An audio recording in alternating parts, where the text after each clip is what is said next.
یہ کون ہے؟ کہ یہ فلاں ہے۔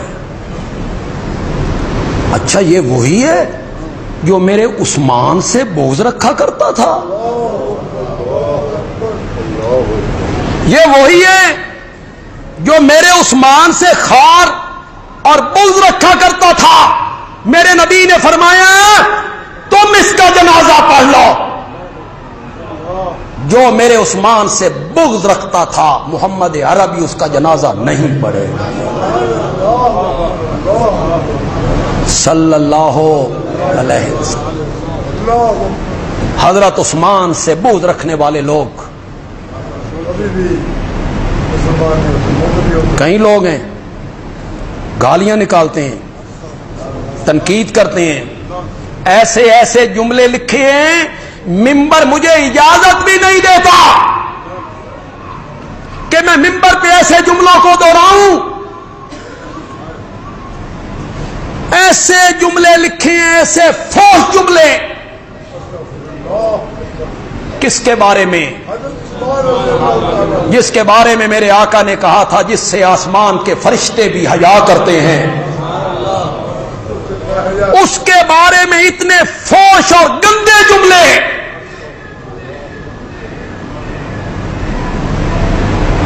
جو کہتا ہے،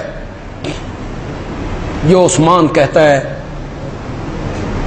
کہ غسل خانے کی چار دیواری کے اندر بھی کپڑے اتار کے میں نے کبھی غسل نہیں کیا، کبھی غسل نہیں کیا، چار دیواری کے اندر بھی اتنا حیادار، حیاداریوں کا یہ تاج عثمان کے سر پر۔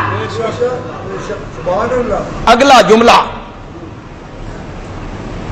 حیران ہوتا ہے بندہ، فرمایا جب سے یہ دایاں ہاتھ، جب سے یہ دایاں ہاتھ بیعت کے لیے کائنات کے تاجدار کے ہاتھ پہ رکھا ہے، اس وقت سے لے کر آخر تک میں نے دائیں ہاتھ سے اپنی شرمگاہ کو کبھی چھوا بھی نہیں۔ حیاداری حد ہو گئی ہے، حیا کی حد ہو گئی ہے، شرم کی۔